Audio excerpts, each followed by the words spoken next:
Hello Internet, I am the Glyph, and I'm gonna play SuperHyperCube. I am currently the #1 ranked player in this game, and I thought I would show you around so you can see how I play and maybe pick up some tips. Despite being the #1 player of this game, I cannot play well and talk at the same time, so this is post-recorded commentary, but that should let me talk about overall structures as we go and ramble a bit more about important things. Before we get started, this video does contain spoilers, so if you have not played this game and like discovering things for yourself, then why don't you go try it out and come back here afterwards. But otherwise, let's get going.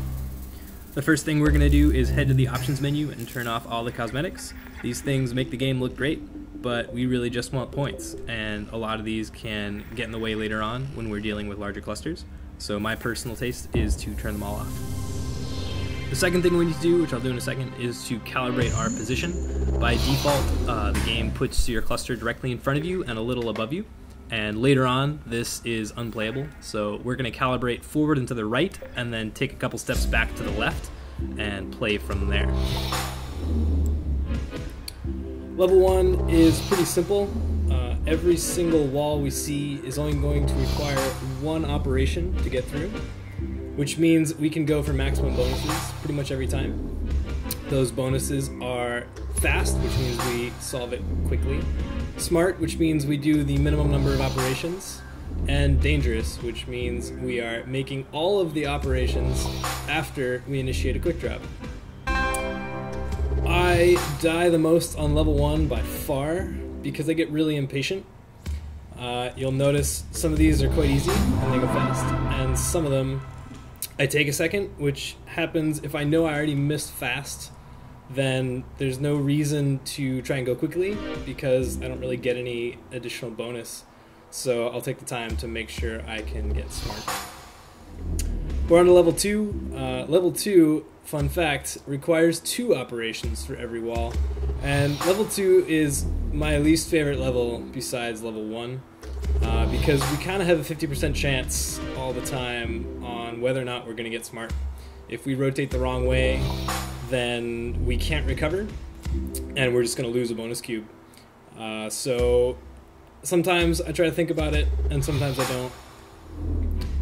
But if we don't start looking at the face that is required for the solution, then we have a much smaller chance of getting good bonuses. If we do start looking at the same face, then we can get dangerous again, and usually fast, which is great. Just remember you need to do all operations after you start dropping, and it feels really tight to fit 2 operations into a quick drop. But if you are super dedicated, you can do it. And that's level 2. So now we start playing the actual game, in my opinion, which is level 3+. All walls will be 3 operations. You can use this to tremendous advantage once you get used to that fact, because if you think you solved it in less than 3 operations, you're wrong, aside from very strange, rare situations that require symmetry and other things. And I basically, even if I have those, assume I don't for safety. Here's where we really start to see regular play happen. The goal is to solve it with fast if possible, but like the other levels, if we miss fast, then it's worth taking the time to be sure that we get smart, because those bonus cubes really add up a lot, and we really hope to be getting smart on like 70 to 80% of levels. Now we can start talking a little bit about how I solve these walls relatively quickly, and what I generally do is have nicknames for any identifiable feature that lets me match those up as quickly as possible, as well as remember what I need to remember to actually solve a wall. So if we look at this guy, we've got a hook on the top left. So once I identify that on the wall, I can kind of focus all my attention on my cube and find that hook, put it in the right spot, and then from there I'm good. So this one, I have a hole in the top left. I found the hole first, but it was on the bottom left. So I didn't really have to check the wall to know that I was going to get that right. I just had to put the hole on the top left. Here we've got a hook on the bottom right and a weird little knuckle on the top left. These names are whatever randomly occur to me, and some of them are kind of goofy. but as long as they work for you, that's kind of all that matters, and normally you would never speak them out loud unless you're trying to record a video. This one, I was just kind of brain farting a little bit. I wasn't entirely sure, so I used my freeze because I didn't really want to make a mistake. Freezes are extremely valuable resources, and you generally want to use them as rarely as possible, but it's obviously way better to use one than it is to crash. I never, ever, ever, ever, ever use the wall break because you should always be able to solve it with a freeze, and you don't actually get any points if you use the break. It just gets you past. So we are playing this game 100% for points. Everything we do is an optimization for points as much as possible. So never use the wall break. Here we got a double on the top left, and we got the two side spokes. And it's hard because I think about these way faster than you can really talk about them. So that one, we got a hard break on the middle left. And really this is all I'm doing when I play this game, is look for a feature and then find it. Once you find the face that is correct for the solution, then rotating around to fit in the right spot should be pretty trivial. Looking for things that are off center, left or right, is the main way that you do that. And just holding that in your head, like, oh, I got a long spike on the left. You find a long spike, get it on the left, and you're good. Remember what I said before, that it will always be 3 operations to finish a wall after level 3. And we can use that to make really, really quick decisions, especially on walls that we know we already have the right face for. So if when the wall spawns, it looks like the cluster that you're already looking at, then there's only a couple ways that that can be, and those operations to do the 3 things you need to do to get it to fit will happen really quickly. Here we've got that hook on the bottom left, so all I have to do is line that up.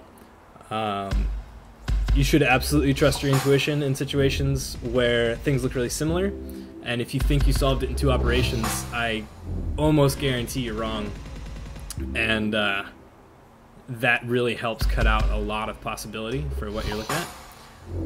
That shape on the right, I call a fork, or anything looking remotely similar to it. Like even that top one we've got there, I would call a fork on the left, and that is easily your favorite thing to see. There's a lot of RNG in this game in terms of what your cluster looks like and what walls you get. Obviously we're playing this game for score because that's the only metric that exists in the public world, and that means we're trying to solve things as quickly as possible with a number of bonuses. Here we've got a triple on the left and the hard block on the bottom right. We didn't talk about trick walls because they're kind of trivial. They just got a lot more trivial now that we hit level 6, because it's just those spin walls. I think some people have trouble with those, but they really shouldn't be that much trouble once you realize what they do, which is they rotate 90 degrees from whatever you just finished on. So all you have to do is watch the wall behind it and then spin once in the direction that it spins. And it's really hard to die on them once you know that, which is cool. Here we've got a huge fork and the hook on the bottom left. Here we've got a double cutout on the top left.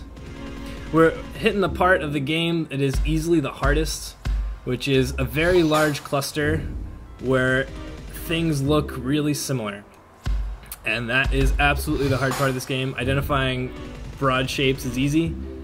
What's hard is when you have faces that look really similar, and maybe you have 2 hooks on different faces that look really similar.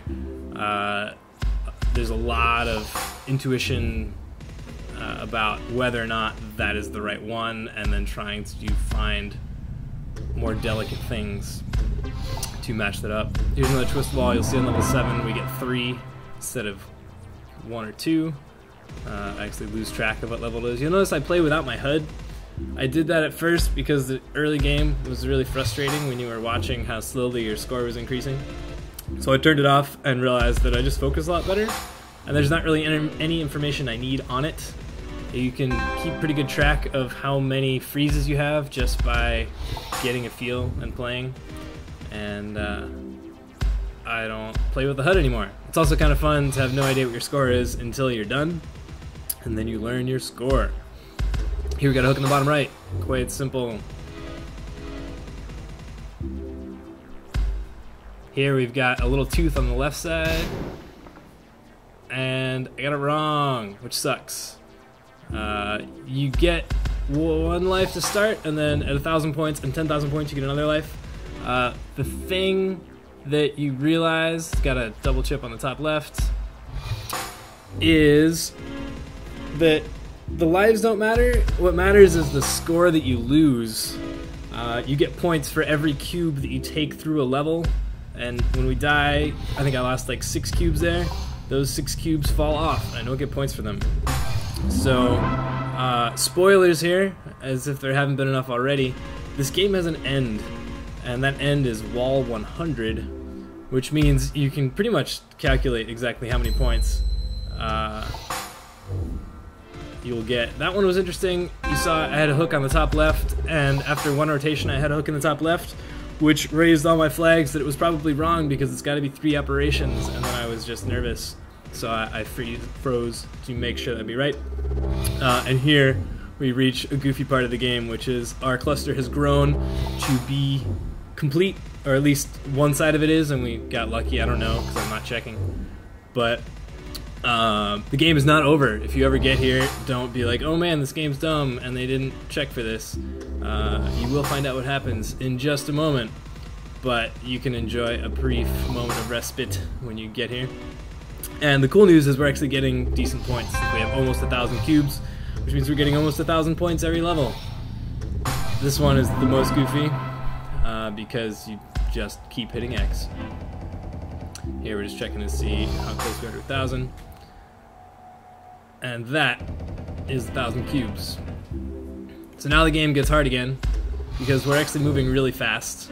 And watching this video, it may not look that cool, but I guarantee if you ever get here, you will be really nervous trying to do these walls quickly. But we have lots of features, which is okay. So here we got that double spike at the bottom right. And here we got a hole in the right middle. That one obviously you can see was a little harder. Here we got a double tooth on the bottom right. And because I had so many little cutouts on the top left and the bottom right looking kind of similar, I just wanted to be super sure, because you don't want to die this late. We call that one a hammerhead on the top, and we got 2 spikes on either side. Here we got a asymmetric tooth on the bottom right. Here we got a hook on the top right. Those are super nice, really easy to identify. And here we are at wall 100. You don't get any bonuses for anything left over, so I like to burn any power-ups at the end just for swag. We also have 2 extra lives because we have a total of 3 lives playing the game and we only died once, but we get nothing for that, which is a bummer. But that was 100 walls of SuperHyperCube. Here is the score of 48,000 and something points. Check it out here. This is the new world record, 48,323 points. 100 walls, again, you cannot get more than 100 walls, so even though this high score screen shows that I died with a thing I could have gotten, I never actually saw that, which is a bummer. I've complained that that is a very poor representation. But that is it. That is the new high score. Thank you for watching, and let me know if you would like to see more SuperHyperCube.